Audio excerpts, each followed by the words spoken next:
Good evening, everyone. Before I continue with the slides for the rest of my presentation this evening, I want to point out that reconnecting broken links doesn't exactly mean an adoptee's culture connection. It means every part of you as a person. This can mean gender. It can mean identifying with your race, ethnicity, religion. Anything in the world that makes you you is what makes a link a person. It makes you who you are, what home means to you, what you mean as you. I want to start out by saying, for my research that I did for this very small project, everyone's story is valid. As an adoptee, as a person that can represent an agency, and the adoptive parents that go through this process of really bringing a child into their home. And today I'm speaking as an adoptee. And people who might want to ask, well, who or what am I? People will say, I'm Spanish. If people really know me, I'm Afro-Latinx. And people might say I'm American because of my parents. But most of you here see me today as adopted, and I'm not ashamed of that. But there's something else. I said broken links before, and I'm going to say it a million times, so I'm really sorry. But for me, as a person, because I don't have that home, that identity isn't there for me. That home isn't there. It's far physically and emotionally for me, so I don't feel like a person, and I probably won't, which is why this box is what I see in the mirror. It's how I feel myself physically and emotionally. Everything inside that box is my real family, my real home, my real culture, the real me I'm supposed to be, and yet, if the box is closed, the expectations are still there. I love my family, and I love the experiences I've had here in America. But have I ever wanted to go back to Colombia? Of course. But the older I've gotten, the more scared I've become of asking the questions I need to ask. Who am I supposed to be? What am I supposed to learn? How do I really feel about how I identify? And I like to say this to myself a lot, and it is negative, but it's true. My culture feels like a costume. It's not a part of me. It's not just the color of my skin. I'm supposed to know the language. Everyone thinks I do. I'm supposed to be these stereotypes. Everyone thinks I do. But it's not true. These assumptions color me this way, but I don't feel it at all. I am this blank space, and I'm a box within itself. So when I went to ask these questions, I had to explore, how do I begin? Where do I start? How do I find these broken links? But the first thing I need to see is the terms that can define myself as an adoptee and what other adoptees may hear to really learn how to reach out. So, for example, I had many experiences in my life, not just up here during college life, but where someone's like, oh, you're Spanish, but you're an excuse. You're raised by white parents, so you're white. Now take that silence in for a minute. Imagine being a 5-year-old hearing that. What expectations am I supposed to know when I'm 5 years old? Right? A trophy. Your parents bought you. They saved you. You're their trophy child.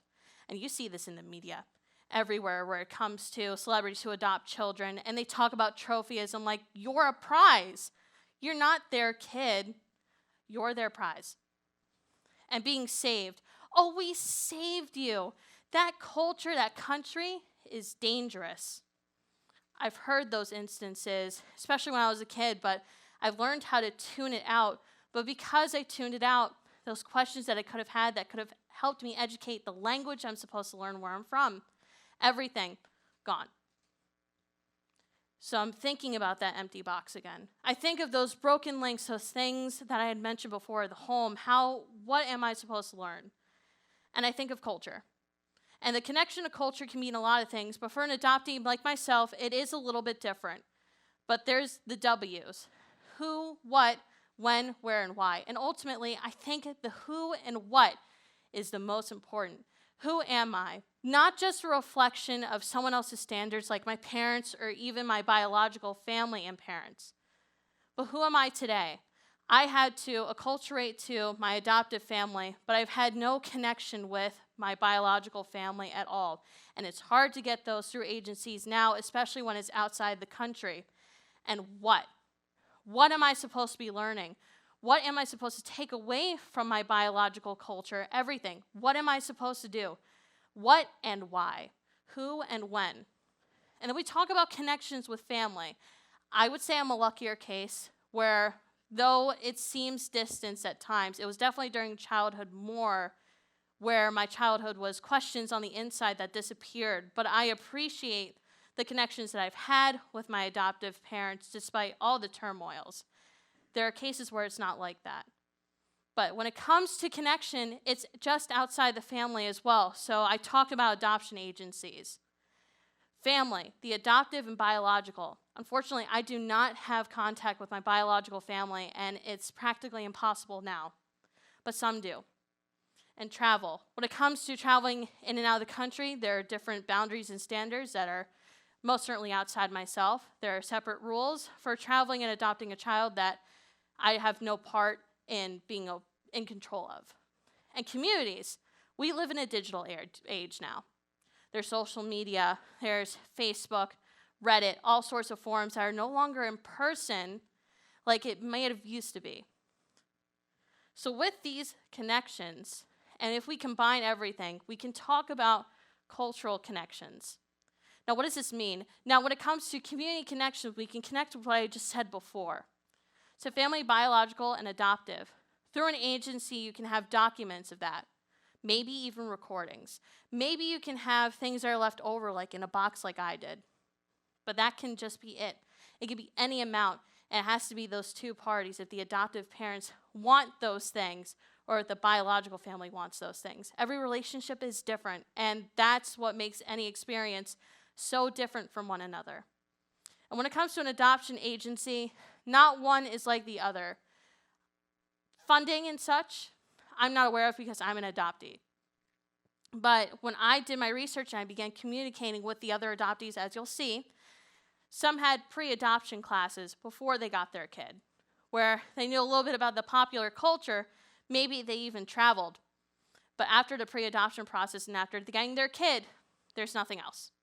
Might be a check-in or two, but that's the luckier cases I have found and researched and heard from. And when it comes to travel, of course, money is always a play in all three of these concepts. But travel is definitely the most. There's wealth concerns, there's health, and that can all come into play. But an online community was the best way, and I still think is the best way for me, for adoptive parents, and even representatives of agencies to really reach out. But unfortunately, it's more advertised for the parents. When I was researching this, when I was trying to look for a community of my own, even before doing this presentation, there is barely any there for just adoptees. There's barely any stories I can hear. There are some, maybe when I was a kid, when I heard about kids who were adopted, but that's it. They talked more about their parents than themselves. So Reddit. Reddit was a suggested source from someone else here tonight, and it was not a source that I thought would be like an only option. So I reached out. And I educated myself. I went searching and searching. So to find only 2 pages for adoptees is concerning. I would think there would be more. I would think there would be more reachable internet access for those sorts of, forums to really communicate. But these are the only 2 that I found. And that was even before creating an account. And finding stuff on Facebook and stuff is even harder. So the goal and questions of what could cultural connections be? I call this a 3-headed system, which is the adoptive parent or parents, a representative from the agency, and the adoptee, not from when it's a certain age before they're adopted, but as they grow up. Obviously, questions come more often when you're growing up when it comes to something like puberty, sexual identity, gender, even race.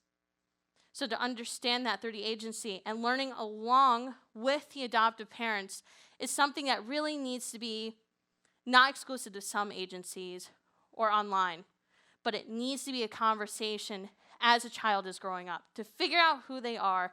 And there should be no fear of going back home. It should always be exploration of your adoptive family and your biological to really feel like oneself. And that's something I definitely needed, but it's not something I'm malicious towards when it comes to my family situation. But there are probably some, and there are some, who feel that way. And accessible and multi-formatted. Online communities is how a lot of these communications, these stories that I've heard and I have seen through the surveys that I had done the most, doing it online and then connecting through video calling, FaceTiming, and eventually meeting in person and making that three-head community can also be a way to do this. And the last point here, you see a birthright-related system. That can mean as the kid grows up, they might learn about other children from that same agency, and they can have travel programs, much similarly to Judaism, where I was raised Jewish, of course, where after bar bat mitzvah or confirmation, they have the ability to go to Israel and learn about their religion. That sort of system can work as well. I think culturally would work probably the best. So I asked these questions on the survey, their age, current, and when they were adopted. It is one of the more important, I would say, psychological questions, because how they see their adoption could be through the lens of their age, their culture of origin. You're going to see in one of the answers that I actually had to make a note about natives in countries. Being outside the native, but still physically being in that same country was something I had to learn differently. The adoptive parents' culture. Do the adoptees feel outside of it? Connection with an agency and the education. Was it there? And if it was it just as blank slated? And would a cultural connection program help them? So the first one, how old are you? I was shocked to see that most of the people that answered these questions were 28 and higher. I thought there'd be people a little bit younger online, of course, of appropriate online age, but I thought people my age would be answering the questions and more.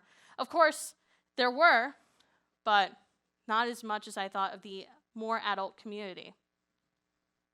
And where were you adopted? When were you adopted? A lot of these children come from birth. That's not a surprise. But then I look at the middle school, elementary school. I never asked because their stories are their own. But what do you think that could have looked like? You can imagine. And were you adopted outside of a country of where you are now? It was so interesting to see this split. Before, it was mainly yeses. But then when a native question came up, when someone actually responded to my Reddit post to the survey, I changed it. And it went immediately to half, which shocked me. I should have been more educated, and I should have learned that.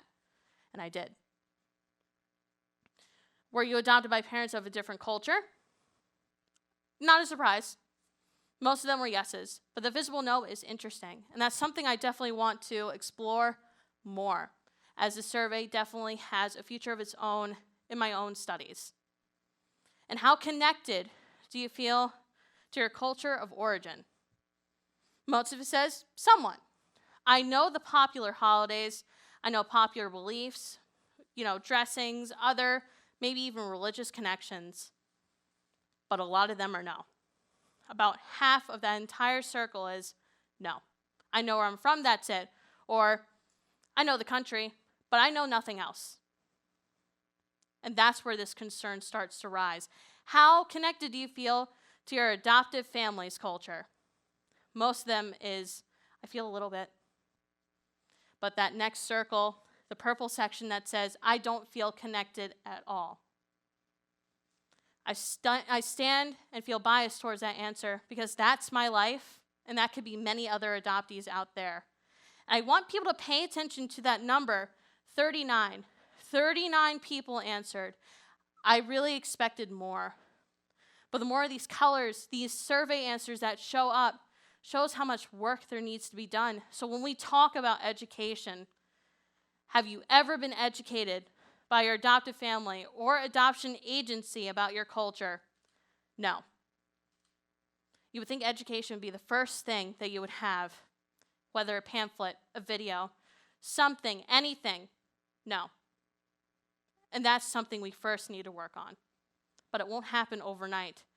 So if agencies started really building this cultural connection system, would it be easier for you, your adoptive family? And would it have made you understand your culture more? People said this would help their parents more. People said it would help them more. And some said it would help both. There are no negative feedback comments to this one, which I was shocked. And regardless of whatever you had answered before, do you think it would help? An astounding yes, not surprised. When I hear the reluctancy of all the other answers, that means there's a lot more work to do. Not all adoption stories are positive. Not all outlooks are positive. An adoptive family isn't always perfect. And that's where we need to make these changes. I need to make a change for myself to identify culturally, as a person, as a woman. How I identify sexually, my gender, everything comes from this box. And because of this first step tonight, of having this presentation, I can't do it alone. I can't do it with the 39 other people. But starting this communication, having it be open and available for you to look at on Reddit, you'll see a post that says, "My TED Talk needs your help." I have no permission or no temptation to share the other people's story on those. But if you really want to take a look, they're there. The responses say a lot about the work that needs to be done.